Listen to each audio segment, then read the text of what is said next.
Well, I will see you here. So just kind of hold still until he's done. Okay. Welcome to a Shot in the Arm podcast.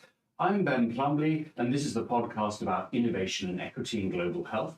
And this week we are coming at you from Munich, Germany, for the 25th World Conference on AIDS, AIDS 2024. And I am delighted to be joined by my two co-hosts, the invincible Yvette Raphael. Hi there, Yvette. Hi, Ben. And new to the stable of a Shot in the Arm podcast hosts, it's Jeff Sturcio. Hey, Jeff. Hello. Well, look at the energy in this room. We haven't even started the conference and we're exhausted. It's Monday. The opening is taking place, I guess, as we're recording this. And I guess what we're going to do is just touch base on what we've been doing for the last couple of days and what we're hoping for in the week.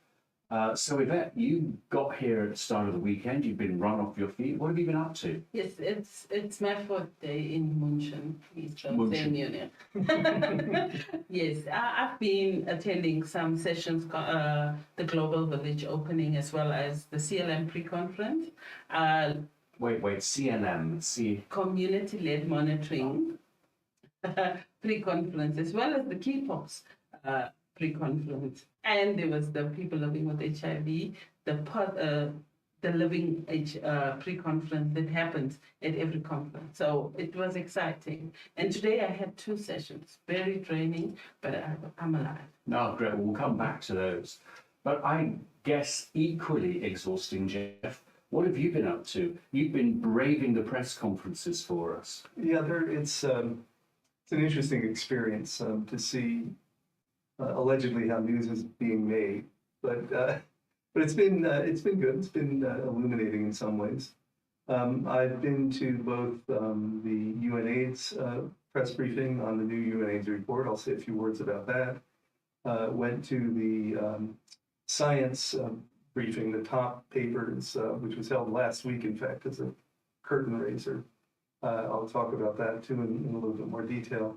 And then I just came from the opening press briefing, which was chaired by Sharon Lewin, the president of IAS and co-chair of AIDS 2024, and had an intriguing lineup of speakers. Johnny Kengasong, the head of PEPFAR, Jay Malucha, who's a trans man from Uganda, and was the first time that a trans person had been involved in an opening briefing and in the opening ceremony, which I understand he'll be involved in as well. Chris Collins, the CEO of Friends of the Global Fight, Winnie Byanyima from UNAIDS, and Andrei Klepikov from Ukraine. Plenty of friends of the pod on the opening press conference. So, well, Jeff, what's been hot? What has really stood out to you? Maybe start with the UNAIDS press conference, because we were sort of quite interested in knowing what the global report was going to say. Yeah, well, interestingly enough, I'm not sure I understand exactly what's in the global report from the press briefing, but let me come back to that in a minute, because Sharon Lewin was moderating it, and she, actually not moderating it, I take that back. She was one of the speakers, and one of the things that she said was to talk about the theme of this conference, which is putting people first. And the way she stated it was that you won't get to the end of HIV without people at the center. So I think that's certainly an important ambition, an important statement of principle. I wonder if that's actually going to be the case at the rest of the conference. So we might talk about that. Well, yes, I think you've got a few things to say about that, Yvette. Yes, definitely. Putting people first means putting everybody first. Black, brown, women bodies, people from Africa. And talking about that, putting people first was to ensure that people who need to be at this conference are here. We have so many visas denied. And when you look at whose visas were denied, it's young, key populations, Black children who have a story to tell, who has to come here and be part of that conference. So when we talk about putting people first, I think we really need to put action to it. This morning, I went to the opening of the sex workers, their Global Village stand, and one thing that Dr. Tlaleng from South Africa said is, putting people first means putting sex workers in their entirety first, not only just for criminalization, decriminalization, but this is a whole person, somebody who has a family, who has children. So when we say putting people first, I agree with you. How do we put that to the test and understand what that really means? If people's visas are denied, if sex workers are not here, if K-pops from Africa are not here, if young people are not here. Well, Sharon Lewin is an incredibly passionate activist and physician from Australia. But I've got to confess, I can't help rolling my eyes, putting people first. We always do this at conferences. We always pick places where it is next to impossible for populations who are really at the forefront, who we say have to be at the cutting edge of the response, and we don't let them come. Yes, but I want to agree that it's difficult for these organizers to choose between countries. But also, if we don't come to countries that lock certain populations, we are not doing them any favor. They are going to live on some island. What we can do is now highlight their BX. Thank you for that, Barbara. And we won't cut that out, because Yes. every time we do podcasts, we get that explicit noting on Spotify, which is fabulous. But let's go back to the UNAIDS report. Jeff, Sure. You said you didn't know what it was they were reporting. Well, for instance, the executive director of UNAIDS said very little about any of the statistics that are in the report, which is one of the most important things from this report every year, because it really gives a snapshot of what progress has been made and where there are still gaps that need to be addressed. So, and I suppose you could say they just didn't have enough time to go into all of this, but last week at the pre-conference press briefing on some of the key science that's coming out, one of Winnie B. Newman's people from UNAIDS did talk about those numbers. And what they've done in that abstract, which was presented by Eric Lamontagne from UNAIDS, what he did was show that they had done an analysis of what will the indicators on the global HIV response look like in 2050 if we continue on the current path, versus what will happen if we actually take the actions that need to be taken. Whoa, 2050? Yeah, 2050. We're talking 2050 now. Whoa. Okay. Well, and so what he pointed out was that on the current trend, if the political actions that need to be taken, that Winnie was talking about, which I'll come back to, if those aren't taken, we're likely to see, I think it's 35 million more new infections and close to 18 million new deaths or avoidable deaths from HIV/AIDS related infections by 2050. And remember, just to sort of keep the numbers in mind, right now there are about 40 million people living with HIV. About 30 million of those people are now on treatment. And we're still seeing something like over 600,000 deaths a year.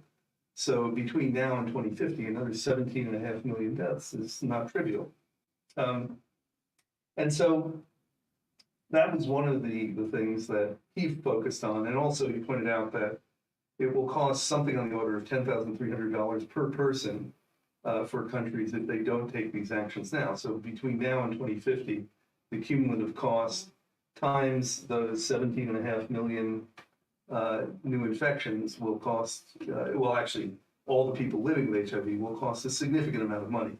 So one of Winnie Byanyuma's messages was the costs of inaction are exponentially greater than the costs of action. So I think that's an important point.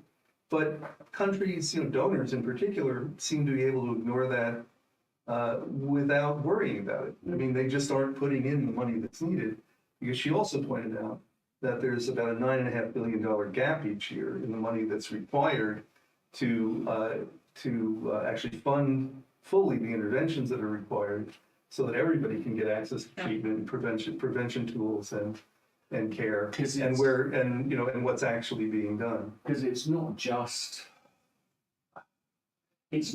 financial resources. Here we are in 2024, and it's political human rights resources. And the very people who are hardly reached that we need to get these services to are precisely those who are being increasingly persecuted. And it just, one other question from the report. Did UNAIDS talk about how many new infections there continue to be? And I asked that question because it has remained stubbornly Yeah. constant for the last decade. Well, and it's worse than that. I mean, in aggregate, it's been stubbornly constant in terms of new infections per year.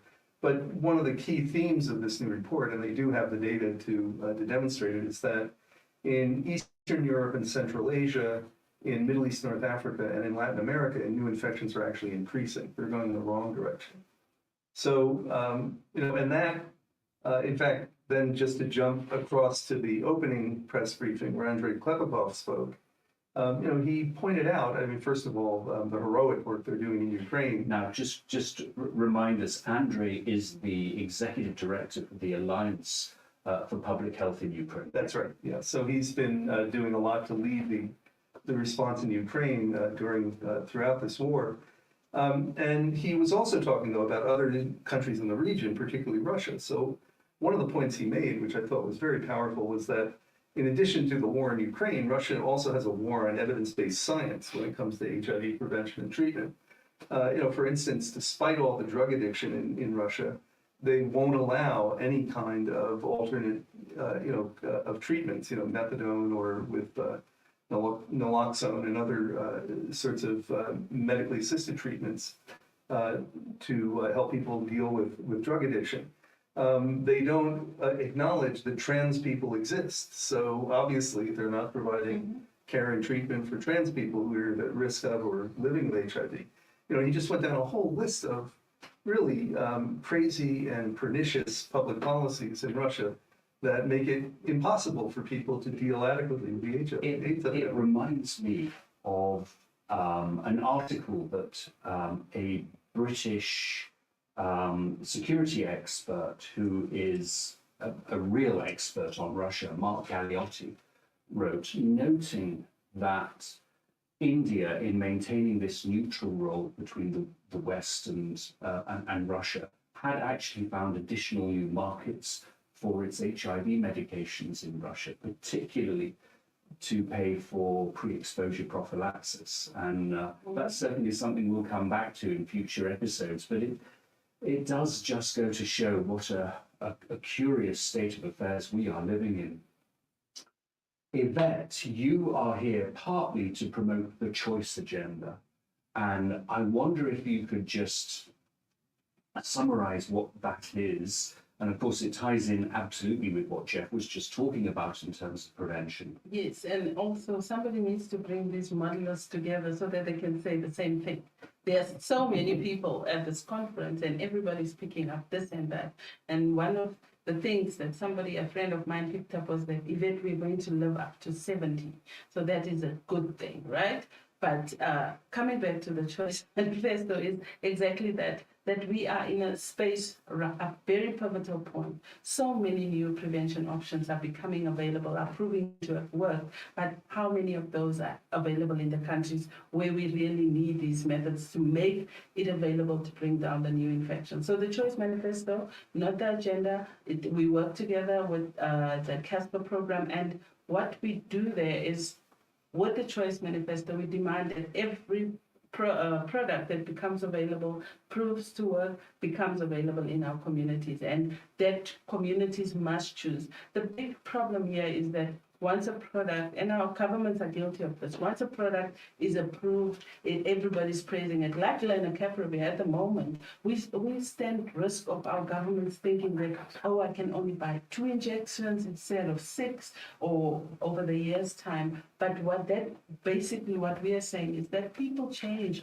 what they want to use. Somebody might want something long-acting for 6 months today, but tomorrow they might want something shorter, as well as taking PrEP for something. people, their opportunity, their situations change every day, and that is what the Choice Manifesto is on about. But most importantly is that we as women of Africa, who is the African Women's Prevention Community Accountability Board, are holding accountable not only governments, but also policymakers and product developers to say, once you make this available, once you've done it, gotten the results you want from our communities, please ensure that this becomes available and work with us for that. Because we don't just need one prevention options. Our needs change as we go. And there was an observation you made, Jeff, this morning from one of the sessions you'd been in around the demands or the pleas from some of the women who participated in trials to have access. What was that? Well, yesterday I was just wandering around the Global Village to see what was going on because just a brief aside, I'm always impressed by the difference in the vibe between the main conference area and the Global Village at each of these international AIDS conferences. One is quiet and sort of boring, and there are lots of people in little groups having serious conversations, and lots of sessions where there are always too many speakers, never enough time for discussion. Mm-hmm. In the Global Village, another part of the Congress Center, you've got people milling around, excited, shouting at each other. It's full of life. There's this incredibly excited vibe, and you just think, this is where things are really getting done. So I happened to just sit in on a conversation that Casper was. And remind us what CASPER stands for. It's the Coalition for Accelerating Support and Prevention Research, and Supporting Prevention Research. Yes. And it's Which part? APA is a part. yeah, And APA is? Advocates for the Prevention of HIV in Africa.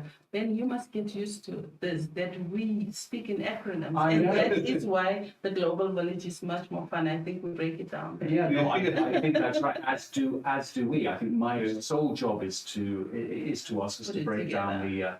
the epidemic of acronyms. But So- anyway, conversation. So this conversation was a group of largely young African women. It was facilitated by some of the coordinators from Casper, and and it started slow. The facilitators were doing all the talking, and then they kept asking questions, and then finally, people started to get into the spirit of things, and so they were sharing information. And one of the women from Zambia made an important point. I think that African women are fatigued by prevention research trials. Because they go to all the trouble to enroll in the trial, they go for all these clinic visits, they follow the protocol, and then when the study's over, they never find out what happens with the compound, and it can be 10 years before it actually shows up in their country, by which time many of those women may have become HIV infected and may die because they didn't get the right treatment. So I thought that was an important point, and she went on to say that, look, if developers and donors and multilateral organizations are going to invest in new commodities, they also have to invest in the communities that are going to use those commodities. So I thought that was really important. And then obviously other people piled on because they had their own experiences to add to that. But that gets back to the comment I made earlier in our conversation that there's lots of lip service to putting people at the center, but the questions that arose in that Global Village discussion around lenacapavir and cabotegravir and the new long-acting injectables are the critical questions that will make a difference in whether those tools actually are used to really prevent more infections among more people. But they have to be developed in a way that take the lived experience of people in the community into account. Now, But what you're saying is that conversation needed to be at the main stage. Yes. But unfortunately, again, some of the young people cannot afford to pay to get into the main conference, and they can only go into the Global Village where it's free of access, which we appreciate, but also we are losing on some of the very key important contributions by women of Africa and young women. so let's turn to the science. Let's turn to the things that are interesting and kind of got our eye this week. And let me kick off. I had the dubious pleasure of moderating a panel today. And actually, I've got to say to the organizers, it was a stroke of genius. Finally, we get a session on diagnostics right at the start in a prime time session rather than, you know, the 7 o'clock graveyard slot of a Thursday morning. And I think there is exceptional enthusiasm about multi-test platforms. So the idea that you could test for HIV, for the viral hepatitis, for HPV, human papillomavirus, all in one go, and that you could do this rapidly and start getting this to physicians and the patients that they serve. But also this sense that you know, the broader AIDS movement just isn't focused on diagnostics. And, you know, I think we all had a call to action at the end of it to say, well, look, we all think this is important. We all, whether we're from Mozambique, Kenya, American CDC, we need to be advocates for diagnostics in every session. So I got a bit of a kick out of that. But Yvette, what are you looking for this week? What's standing out for you? I'm looking forward to hearing more from Gilead around lenacapavir. I know they're going to release their session, and to just hear how they're going to ensure that communities continue to get this commodity after the results. And for me, that is important. Also, how long will it take for it to become available, not only in Africa, but in the rest of the world? It's important that when these commodities are found to work and safe, that we really follow a clear pathway on how to get it in the hands of those who need it.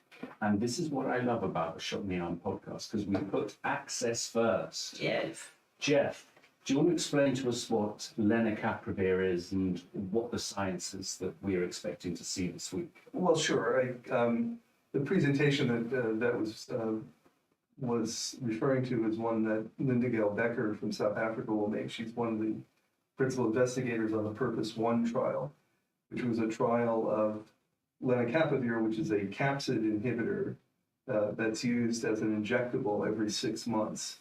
And so the trial looked at a cohort of cisgender African women to see if this was effective as a prevention tool for HIV infection. The preliminary results were released a few weeks ago, and they showed that there were 0 cases of HIV infection in the treatment arm. So that is pretty exciting. That's why there's so much buzz about this study. Now, you know, on the question that Yvette raised about, you know, well, how will this now become available to people? And you know, this is just the start of what's going to be still a very long process, because that's just the first of their phase 3 pivotal trials. There's another pivotal trial now, which is going to be in cisgender men who have sex with men, in trans people, and a couple of other subpopulations, which I don't recall the details right now, but that phase 3 trial is probably is fully enrolled, but we won't have results from it before early next year. And that means that the earliest that Gilead is likely to be able to file for registration in a stringent regulatory authority is going to be sometime next year, rather than, which means the earliest that we'll see the market introduction of lenacapavir is likely to be a year from then. So it's probably as PrEP, but it is licensed in the US And for treatment. Yes. And the other thing to say is it's another of these long-acting injectables. right. Um, Yeah, like cabotegravir. Yeah. But the, you know, I was referring to lenacapavir as PrEP, since those are the results that will be discussed this week. That means that the earliest that Gilead is likely to introduce it in a market is early 2026. So that's about 18 to 24 months from now, depending on exactly when it is. And then, depending on their strategy for generic licensing, it would probably be another year before any generic versions are available. We can come back to that. So there's, you know, plenty of excitement about this trial, and I think it's going to be one of the threads that runs through the entire week, because you know, the fact that there were 0 infections in the treatment arm in the Purpose 1 trial just really captured everyone's attention. Now, of course, there's going to be a challenge in managing expectations, because one of the other things that I heard at, at the Global Village yesterday was that there are already people in the community thinking that this is now the end of AIDS, that, all we have to do is make sure everybody takes lenacapavir for PrEP and we're done. But of course, as you alluded to, that it's not that simple. Yeah, And- definitely. It's yeah. never that simple because right now with this zero scenario of zero infections, what we are going to be faced with is people are going to start asking questions, is the other commodities just as effective or why is it? And it creates that superiority inferiority thing that we don't want to be want to see. What's important for us is when is the land going to become available. Yeah. Yeah, and also one of the other papers that was in the early science briefing that I listened to early last week, that Sharon Lewin moderated, was the SEARCH trial from Kenya, and I'm sure you're familiar with the SEARCH trial, which is in a group of both women and men in both rural Uganda and in Kenya, in which they were studying CAB-LA, that is cabotegravir long-acting injectable, for PrEP, as part of a dynamic choice study that is looking at whether people would choose oral PrEP, CAB-LA, or CAB PEP, that is post-exposure prophylaxis. And they were trying to gather real-world evidence about how people would actually respond to these different choices. What was interesting there is that they found that 71% of the women and 72% of the men chose CAB-LA when they were given a choice about prevention modalities. That new infections in this trial were reduced to 0 versus standard of care as well. And that 64%, so 3 out of 5 people who chose CAB-LA said it was easier to take an injection or take a series of injections because they didn't have to worry about remembering pills and other stuff. So that, that kind of just makes the situation or the picture even more complex. Because here we have CAB-LA in the real world having 0 infections, and everybody's excited about, and apparently lenacapavir will, can show in the early results from the Purpose 1 trial that there will be 0 infections. So they're now, if those results are confirmed in other trials, then it really is a question of just now answering the questions: who is actually going to get access and when will they get access? This comes back to, and I just want to, one of the things that Winnie Byanyima said in her presentation at the UNAIDS briefing with the new UNAIDS report was, of course, one of the major focus of what needs to be done now is to make sure that the treatment and prevention options that we now have, there's so many of them and so many good ones, really need to be made available to everybody, everywhere who can benefit. Yeah. So, so she didn't ignore that question. Yeah. But making things available to everyone, everywhere is not a simple matter. And that's the kind of work that you and your colleagues are always bringing people's attention back to. And also, it's not just the governments and the clinicians in countries where most people who live with AIDS or live with HIV or who are at risk of getting HIV infection. It's not just those people who have responsibilities for this, but product developers, donors, multilateral organizations, everybody needs to start working together to listen to communities about what they need and what actually works, so that we can start to actually allocate resources in a way that will get us closer to making sure that everybody who needs treatment and prevention can get access. Because I mean, you said this is your 15th AIDS conference. I don't know how many I've been to, and I guess I'm feeling a bit long in the tooth. But how many times have we had the silver bullet being presented, whether it's single dose nevirapine for all pregnant women across Africa to prevent mother-to-child transmission? And when push comes to shove, when it comes to action on the ground, to reality, it's never that simple. And I do wonder if we're falling into that usual mistake that we do at AIDS conferences. And So you've been a passionate champion of the Dipivarine ring, the microbicide. And when you hear the enthusiasm for long-acting at conferences like this, what does that make you feel as it relates to an important prevention modality that's about choice for women? For us, when it comes to choice, it's always what we have and what is available. And currently, we know that we have a lot of rings that are available that somebody needs to buy. And we had the announcement yesterday by Global Fund that they're going to buy 120,000 rings for Africa, and that is an important announcement. We also heard that the PEPFAR is donating some shots for South Africa specifically, and that works for us because we want all of these modalities available. But when you hear magic bullets, I know it translates to trouble. Our governments will run and think that is the magic bullet, but right now, the only consolation for us is that price is deterring them from making it a magic bullet. And we demand for the prices to come down, but also there is no magic bullet because women's needs change all the time.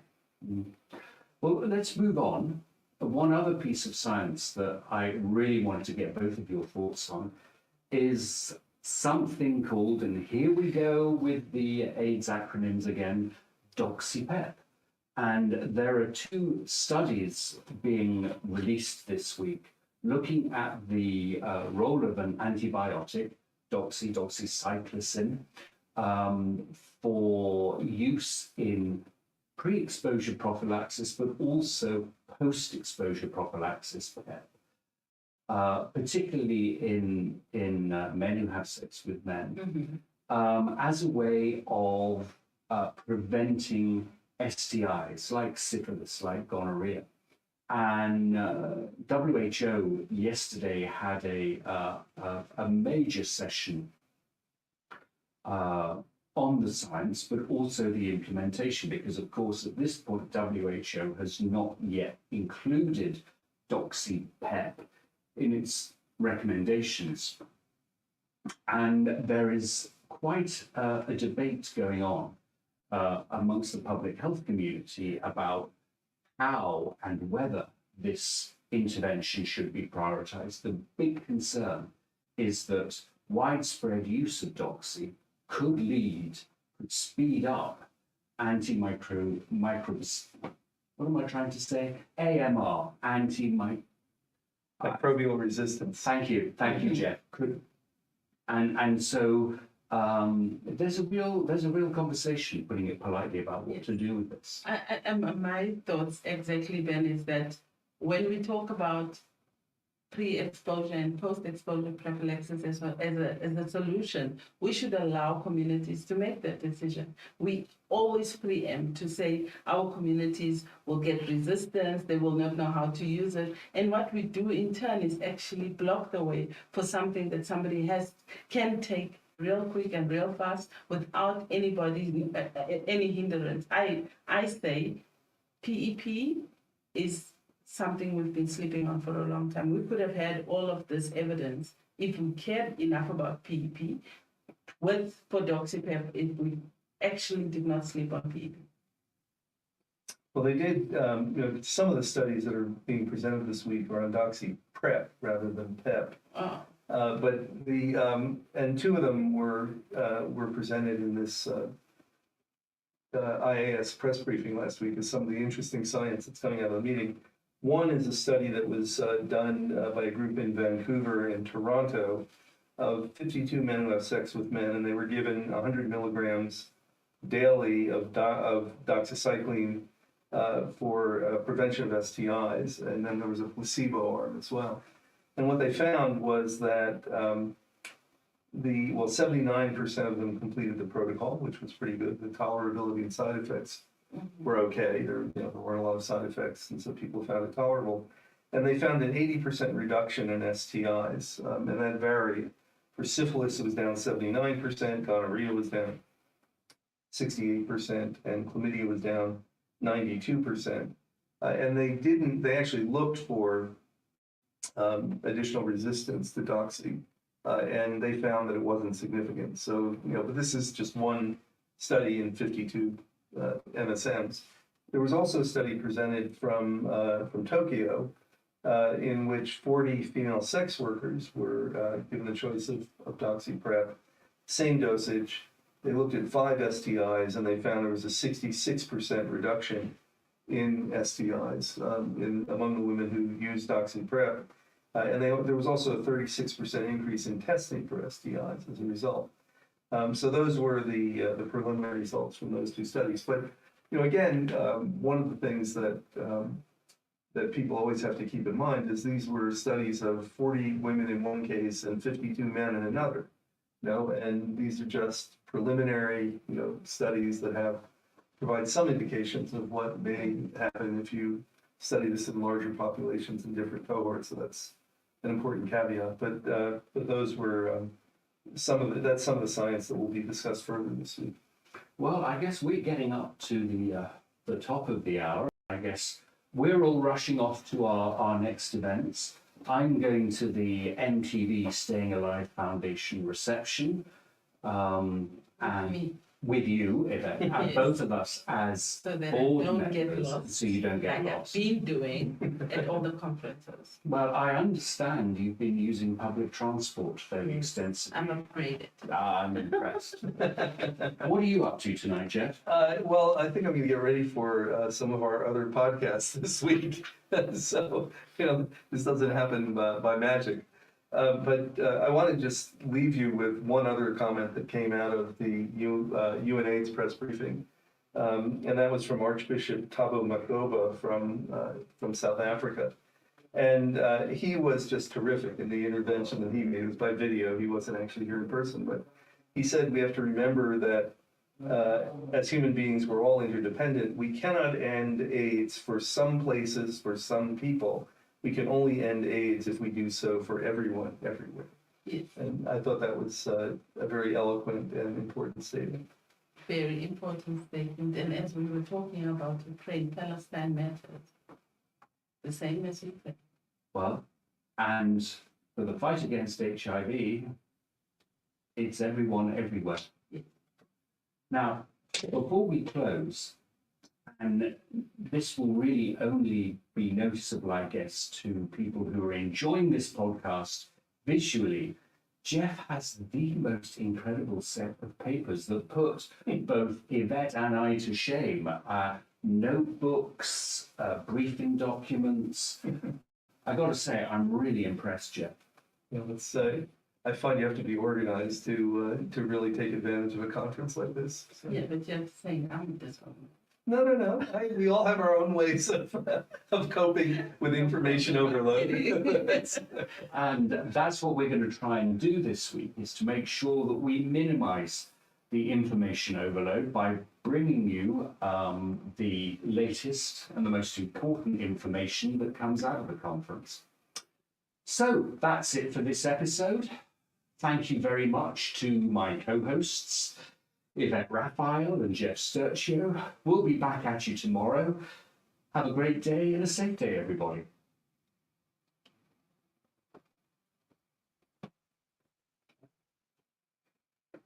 Cool.